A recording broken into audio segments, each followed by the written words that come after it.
ನನಗೆ ಮಾಡಿರೋ ಒಂದು ಹೆಲ್ಪ್ ಮಾಡಿರೋ ಒಂದು ಇದಕ್ಕೋಸ್ಕರ ನನ್ನ ಮಾನವೀಯತೆ ದೃಷ್ಟಿಯಿಂದ ನನ್ನ ಒಂದು ನೋವನ್ನ ನೋಡಿ ನನಗೆ ಸಾಂತ್ವನ ಹೇಳಕ್ ಬಂದಿರಿ. ಇಲ್ಲಿ ರಾಜಕೀಯಕ್ಕೋಸ್ಕರ ಬಂದಿಲ್ಲ. ಅವರು ಮಾನವೀಯತೆ ದೃಷ್ಟಿಯಿಂದ ನನಗೆ ಇಲ್ಲೆಲ್ಲ ಅಲ್ಲಿ ಹಾಸ್ಪಿಟಲ್ ಇಂದ ಹಿಡಿದು ನನ್ನ ಮನೆಗೆ ಹಳ್ಳಿ ನನ್ನ ಹುಟ್ಟೂರಿಗೆ ಹೋಗೋವರೆಗೂ ಇವರು ತುಂಬಾ ಅಂದ್ರೆ ಇವರಿಗೆ ಮಾಡಿರೋ ಒಂದು ಹೆಲ್ಪ್ ನಾನು ಮರೆಯಕ್ಕಾಗಲ್ಲ. ಅಷ್ಟು ಹೆಲ್ಪ್ ಮಾಡಿ ನಮ್ಮ ಸುರೇಶ್ ಸರ್ ಅಲ್ಲಿ ನಿತ್ತು ಮಾಡಿಸಿ ಲಾಸ್ಟ್ ವರ್ಗು ನಿತ್ತು ಮಾಡಿಸಿ ಹೋದ್ರು. ಅವರಿಗೆ ತುಂಬಾ ಥ್ಯಾಂಕ್ಸ್ ಸುರೇಶ್ ಸರ್ ನಿಮ್ಗೆ. ಯಾಕೆಂದ್ರೆ ಲಾಸ್ಟ್ ಎಂಡ್ ವರ್ಗು ನನ್ನನ್ನು ಎತ್ಕೊಂಡು ಹೋಗಿ ಮನೆಗೆ ಬಿಟ್ಟು ನಾವು ಎದ್ದು ತಿರುಗಾಡದೇ ಇರೋ ಪರಿಸ್ಥಿತಿನಲ್ಲೂ ನಮಗೆ ಹೆಲ್ಪ್ ಮಾಡಿ ಅವ್ರಿಗೊಂದು ಹೇಳಿ ಎಲ್ಲಾ ರೀತಿನಲ್ಲೂ ಸಹಾಯ ಮಾಡಿಕೊಟ್ಟಿದ್ದಾರೆ. ಇದು ಅವರಿಗೆ ಮಾನವೀಯತೆ ದೃಷ್ಟಿಯಿಂದ ನನ್ನ ನೋವನ್ನು ನೋಡಿ ನನ್ನಂತ ಹನ್ನೊಂದು ತಂದೆ ತಾಯಿಗಳಿಗೂ ಇವ್ರು ಸ್ಪಂದಿಸಿದ್ದಾರೆ. ಇಲ್ಲಿ ನಾನೊಬ್ಬ ಅಥವಾ ರಾಜಕೀಯ ಅಂತ ಹೇಳಿ ಬಂದಿಲ್ಲ ಅವರು. ಅಲ್ಲಿ ನಾನು ನೋಡಿದ್ದೀನಿ, ನನ್ನ ಕಣ್ಣಲ್ಲೇ ನೋಡಿದ್ದೀನಿ, ನಾನು ಹೇಳಿದ್ದೀನಿ. ಅವ್ರ ತಂದೆ ತಾಯಿಗಳು ಕೆಲವೊಂದು ತಂದೆ ತಾಯಿಗಳು ಸರ್ಗಳು ಮಾಡಿರೋದನ್ನ ಹೇಳಿದ್ದಾರೆ. ಅವರು ನಾನು ಅದಕ್ಕಿಂತ ನಾನು ಜಾಸ್ತಿ ಏನು ಹೇಳಕ್ಕಾಗಲ್ಲ. ಅವತ್ತಿನ ಘಟನೆ ಬಗ್ಗೆ ನೀವೇನ್ ಹೇಳ್ತೀರಾ ಸರ್?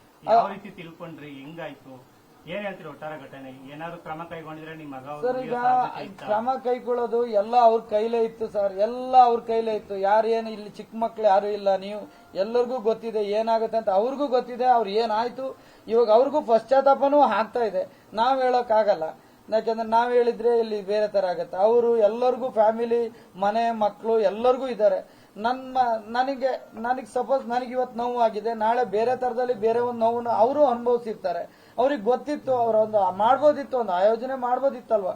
ಒಂದು ಆಂಬುಲೆನ್ಸ್ ವ್ಯವಸ್ಥೆ ಮಾಡಿ, ಇಲ್ಲ ಜನಗಳನ್ನ ಯಾವ ತರ ಕಂಟ್ರೋಲ್ ಮಾಡೋದು, ಇಲ್ಲ ಒಂದ್ ದಿವಸ 2 ದಿವಸ ಬಿಟ್ಟು ಮಾಡೋದು ಮಾಡ್ಕೊಂಡ್ಲಿ ಸರ್. ಅವ್ರವ್ರು ಈಗ RCB ಫ್ಯಾನ್ ಇದಾರೆ, ಆ ಫ್ಯಾನ್ಗಳಿಗೆ ನಾವು ತಣ್ಣೀರ್ ಎರಚಕ್ಕಾಗಲ್ಲ. ಒಂದ್ ದಿವಸ ಬಿಟ್ಟು ಟೈಮ್ ಕೊಟ್ಟು ಮಾಡಿದ್ರೆ ನಮ್ಮಂತ 11 ಮಕ್ಕಳ ಜೀವ ಉಳಿತೈತಲ್ವಾ.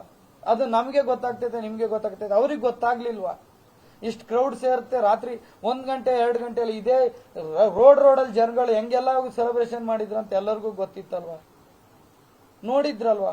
ಇಮ್ಮಿಡಿಯೇಟ್ ಮಾಡಿದ್ರೆ ಏನಾಗುತ್ತೆ ಅಂತ ಅವರಿಗೂ ಗೊತ್ತಾಗ್ತಿತ್ತಲ್ವಾ. ಯಾಕೆ ಗೊತ್ತಾಗಿಲ್ಲ, ಯಾಕೆ ಮಾಡ್ಲಿಲ್ಲ? RCB ಕಪ್ ತಗೊಂಡು ನಮ್ಮಂತ ಮಕ್ಕಳು ಪ್ರಾಣ ತಗಂದ್ರಲ್ಲ ಅಂತ. ಪ್ರಾಣ ಹೋಯ್ತಲ್ಲ, ಈಗ ಅದಕ್ಕೆ ಯಾರು ಜವಾಬ್ದಾರಿ, ಯಾರು ಹೊಣೆ ಯಾರು? ಈಗ ನಮ್ಮನ್ನ ಮುಂದೆ ಯಾರು ನೋಡ್ಕೊಂತಾರೆ? ಇವ್ರೇನೋ ಕೊಟ್ಟು ನಮಗೇನೋ ಕೊಟ್ಟು ಇದ್ ಮಾಡ್ತಾರೆ. ಅದು ನಮ್ ಜೀವನ ಪೂರ್ತಿ ಬರುತ್ತಾ? ನಮ್ ಜೊತೆ ನಮ್ಮನ್ನ ನೋಡ್ಕೊಳ್ಳುತ್ತ? ಅದು ಏನಾರು ನೋಡ್ಕೊಳುತ್ತಾ ಹೇಳಿ? ಅದನ್ನ ಏನಾರು ನೋಡ್ಕೊಳುತ್ತ ನಮ್ಮನ್ನ?